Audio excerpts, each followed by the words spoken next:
Hello and welcome to What the Just Happened Today, your essential guide to the daily shock and awe in national politics. I'm Joe Amditis. Let's get to it. It's Thursday, February 18th, 2021. Welcome to Day 30.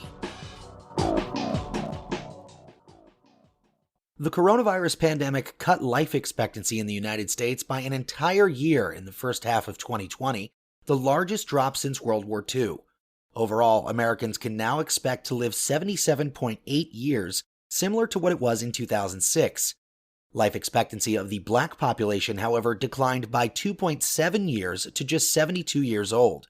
The CDC noted that the data only reflects deaths that occurred during the first 6 months of 2020 and does not show the full impact of COVID-19. Meanwhile, another 861,000 people filed for unemployment benefits last week, up 13,000 from the prior week, and another 516,000 claims were filed last week for the Pandemic Unemployment Assistance, a program for gig and self-employed workers. The total number of people claiming benefits in all unemployment programs is now 18.34 million. According to the Labor Department, since the pandemic began, some 2.5 million women have left the American workforce, compared with 1.8 million men. In D.C., the White House pledged $4 billion to an international effort to get coronavirus vaccines to low- and middle-income countries. Despite more than 190 countries participating in the COVAX program, the Trump administration opted out, partly because of Trump's feud with the WHO. The U.S. will contribute an initial $2 billion in the coming days, with the remaining $2 billion sent over the next 2 years. In New York, the U.S. Attorney in Brooklyn and the FBI are investigating how Governor Andrew Cuomo handled the COVID-19 pandemic in the state's nursing homes.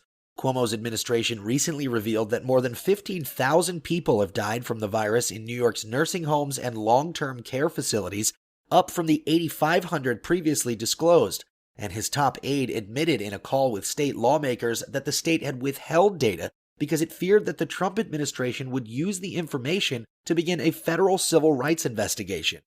Democrats in the New York State Senate accused Cuomo of a cover-up and are moving to strip him of the emergency powers granted during the pandemic. Cuomo also allegedly threatened to destroy a New York State Assemblyman's political career if he didn't help cover up the nursing home-related deaths. Meanwhile, Ted Cruz and his family flew to Cancun as 3 million Texans remain without power, safe drinking water, or heat amid freezing temperatures. After photos surfaced of his family boarding a flight from Houston, Cruz claimed that he flew to Mexico for the night because his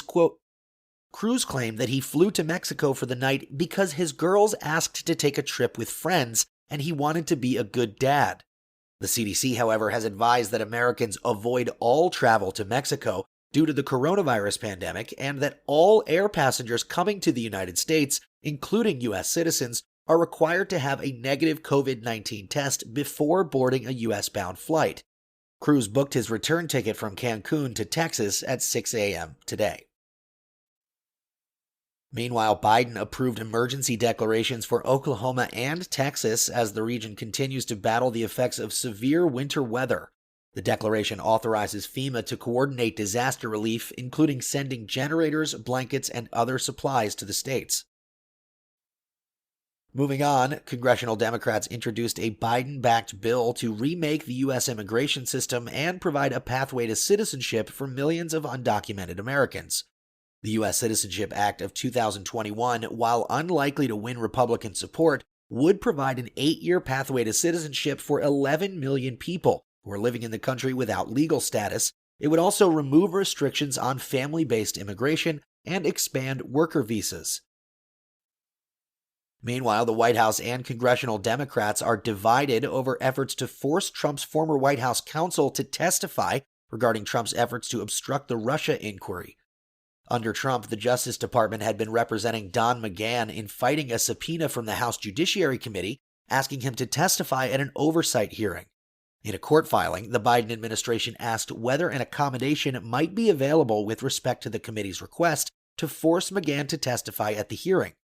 House Democrats urged the court to move forward in the interests of judicial efficiency or fairness to the parties. Biden's White House attorneys are reportedly worried about establishing a precedent that could someday force them to testify about internal matters. In the Supreme Court, justices have refused for nearly 4 months now to act on emergency filings related to a Manhattan grand jury's subpoena of Trump's tax returns. The grand jury is seeking Trump's personal and business records back to 2011, including information about the hush money payments Michael Cohen made to cover up alleged affairs. The justices have not explained the delay. Moving on, nearly 5,000 National Guard troops will remain in Washington through mid-March amid concerns that QAnon followers believe Trump will return to office on March 4th. During a hearing with defense officials, the top Democrat on the House Armed Services Committee said some of these people have figured out that apparently 75 years ago, the president used to be inaugurated on March 4th. Okay, now why that's relevant, God knows. At any rate, now they're thinking maybe we should gather again and storm the Capitol on March 4th. That is circulating online. And finally, South Carolina banned most abortions. State lawmakers passed a restrictive fetal heartbeat abortion ban bill, and Governor Henry McMaster signed it into law 5 weeks into the legislative session. Immediately after Governor McMaster signed the law, legislators and members of the public began singing the words "Praise God" to the tune of Amazing Grace. That's all for now. You can find the links and sources for all of these stories on the main website. And as always, visit whatthefjusthappenedtoday.com for the latest news and headlines. Until next time, I'm Joe Anditas.